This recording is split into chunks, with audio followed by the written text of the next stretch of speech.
pinnacle of the adrenaline-filled sport of drag racing, there lies a group of highly competitive individuals speeding down the strip at over 200 miles per hour with a 4,500 horsepower nitro-breathing beast in front of them, all while paying tribute to what some call the best years of the sport.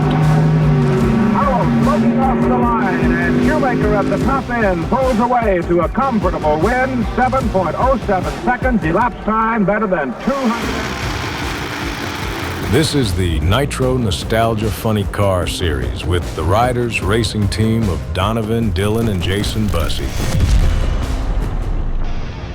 Dylan Bussey, racing the Unleashed car, Dad's old car. The first initial launch kind of just feels like I don't know if it's just a shock that it kind of blurs, but then, yeah, you see like everything gets a little bit blurry and you start to realize that the speed that you're doing, and that's what's scaring me now, is the mental game of not lifting. There's nothing in the world that accelerates as much as a top fuel car.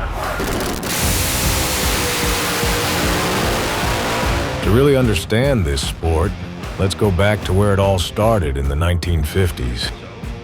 When World War II vets returned home with an insatiable hunger for speed and innovation. With speed came superchargers in the form of 671 blowers strapped atop the biggest cubic inch big blocks that Dodge, Chevy, and Ford could produce. These monstrous dragster engines were then shoehorned into full-bodied cars with huge rear tires, and announcers began referring to them as funny cars. These are the funny cars. In effect, they are short version AA fuel dragsters, plastic bodies, and Dodge Prud'homme is everywhere today. Fueled by nitromethane, the cars continued to grow in popularity and eventually broke the 200-mile-per-hour barrier in 1967. To pay tribute to what some call the greatest years in drag racing, the Riders Racing crew choose to compete in the Nostalgia Nitro Funny Car Series, being separated by the fastest drag racers in the world only through supercharger and fuel pump size, and by running a single magneto. Join the Riders Racing crew in celebrating the past, present, and future of drag racing. All right, Dylan Bussey, started racing Nitro Nostalgia Funny Car, Unleashed. Yeah, for me to get a license on this is quite a procedure. So I have to do 2 launches, I have to do 2 half tracks on either side. It can't just run one lane. And then I also have to do 2 full passes at 200 miles per hour, both lanes. Have to be above 200 miles per hour. And then I need 3 other qualified licensed drivers to sign off and say that I'm safe enough to put next to someone else, that I'm not going to be a risk to anyone else.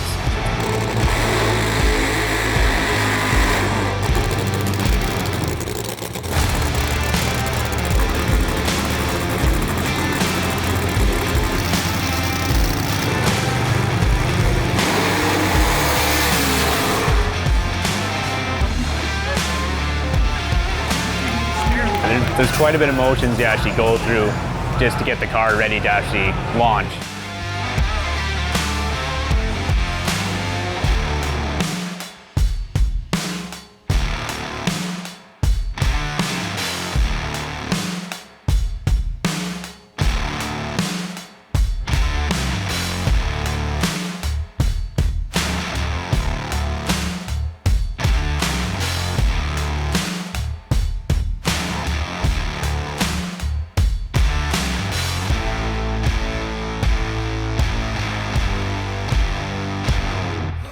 The gun's loaded, you're in the barrel, you're on the ground, so clutch, brake fully in. You start it up, you make sure you have your throttle stopper on there. But once the body closes, you're in control.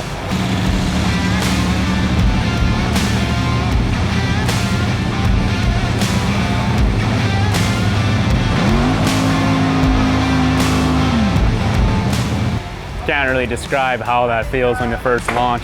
It's just immediate shock.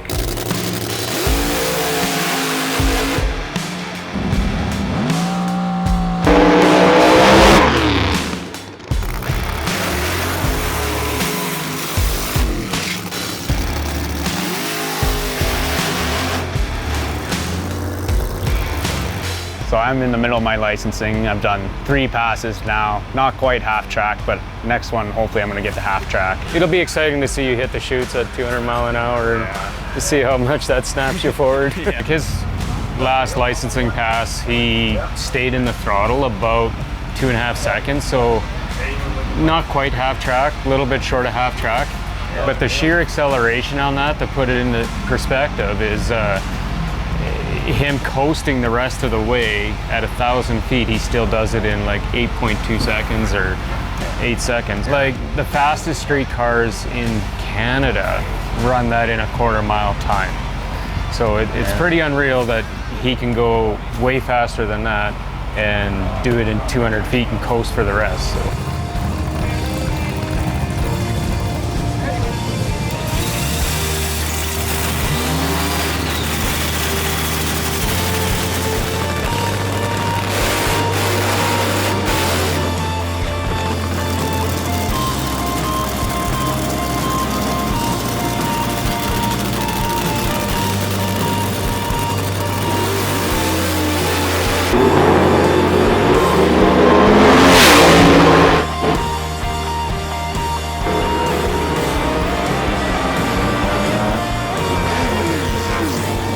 My goal in life, it's a bucket list for me, and pretty proud to be able to see my sons who watched me race when they were tiny kids. They lived at the racetrack with us, to step into a race car and in a Nitro car and see them calmly succeed in doing this is a pretty proud moment for me. And I can't wait till they are fully licensed and I get to line up beside them eventually. It's going to be a pretty heartfelt moment, I guess, when I get down to the end of the track. The funny cars are always probably the hardest car to drive. It's pretty unique. Not many people are very comfortable in them. If you're claustrophobic at all, it's pretty tight quarters. There's a lot going on. It's a pretty short wheelbase. Cars moving around a lot. It gets pretty violent in there. So I'm pretty happy being able to do that, and I'm pretty happy to share that with the kids and let them experience that. So it's been a huge step. It's a pretty amazing team. So everyone's really proud when we get to go Nitro funny car racing, or we go snowmobile racing, or we're dirt oval racing, or mountain bike racing, and you know, really any type of handlebar sport or anything with motorsports. Riders is probably a big sponsor and greatly involved in it and with passion.